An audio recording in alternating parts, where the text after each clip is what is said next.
రేయి మొదటి జామున ఎవరి కోసమా? మన బాగా చదువు, ఒక్క చదువు, గట్టి చదువు. నీవు లేచి రేయి మొదటి జామున మొరపెట్టుము, నీళ్లు కుమ్మరించినట్లు ప్రభు సన్నిధిని నీ హృదయమును కుమ్మరించుము.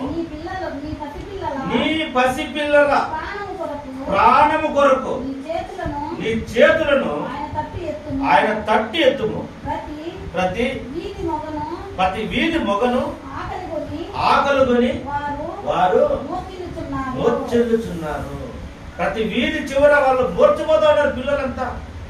నీ బిడ్డల కోసం నువ్వు చేతులెత్తి ప్రార్థన చేయి. నీ పసిపిల్లల కోసం ప్రార్థన చేయి.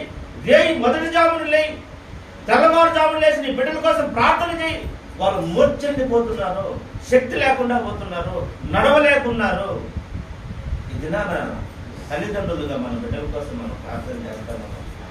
ఒకసారి ఆలోచించండి. ఎంత కష్టపడతారు, ఓవర్ డ్యూటీ చేస్తారు. ఎందుకంటే నా బిడ్డల కోసం అంటారు. వాళ్ళే మూర్ఛల్లి పడిపోతుంటే ఆస్తి తీసి ఏమిస్తారు, ఏం చేస్తాం?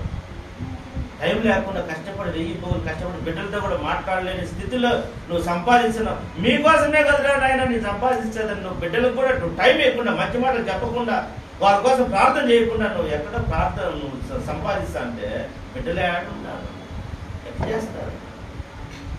ఒక స్టోరీ విన్నా నేను. ఆ స్టోరీ విన్నప్పుడు చాలా బాధపడ్డా. వాళ్ళ ఆయన అమెరికాకి పోయినాడంట, కొడుకు ఒకడే ఉన్నాడంట.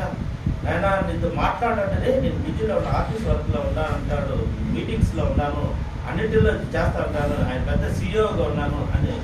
ఏం నాయన వాళ్ళ భార్య అందరూ ఏం నాయన ఒకడే కొడుకు కదా, వాళ్ళతో మాట్లాడు, వాళ్ళ దేవుడు చూసుకో అంటే నా సంపాదించేంత వాని కోసమే కదా అని వాళ్ళ కొడుకుతో ఒక మాట మాట్లాడకుండా డబ్బులు అంతా ఇస్తాను అని చెప్పేసి వాడు అట్ట తిరిగి ఇటు తిరిగి ఎయిడ్స్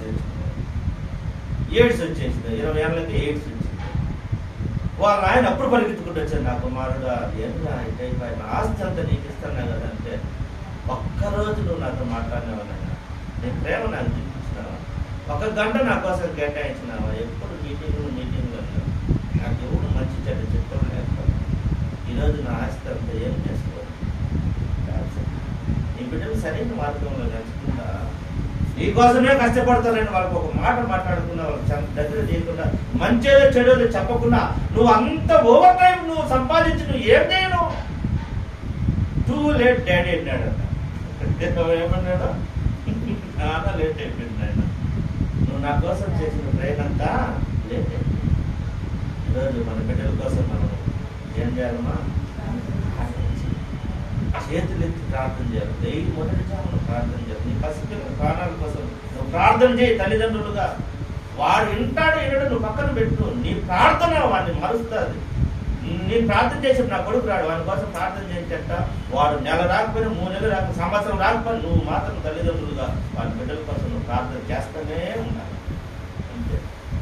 ఇది ఈరోజు. కాబట్టి ఈ దినాన మనము ఆత్మీయంగా విజయం సాధించాలంటే మనం ఏం చేయాలంటే, యెహోవా దేవుని సైన్యంలో మరి నేడు ఈరోజు మనం చేరాల. సైనికుడు ఈరోజు చేరాల. రక్షణ పొందిన వారందరూ సైనికులే. ఈరోజంతా మనమంతా సైనికులమే. మరి మన ఇంటి వారి రక్షణ మన బాధ్యతే. మన ఇంటి వారిని మనం రక్షించే బాధ్యత ఎవరిది? మన ఇంటి వారిని రక్షించుకునే బాధ్యత మనదే. మనం రక్షించుకున్నాం. మన కుటుంబాలను మనం సైనికులుగా ఉన్నాం. మన కుటుంబాలను, మన ఇంటి వారిని, చుట్టుపక్కల వారిని మనం రక్షించుకున్నాం. అటువంటి కృప, అటువంటి బాధ్యత దేవుడు మనందరికీ ఆమేన్.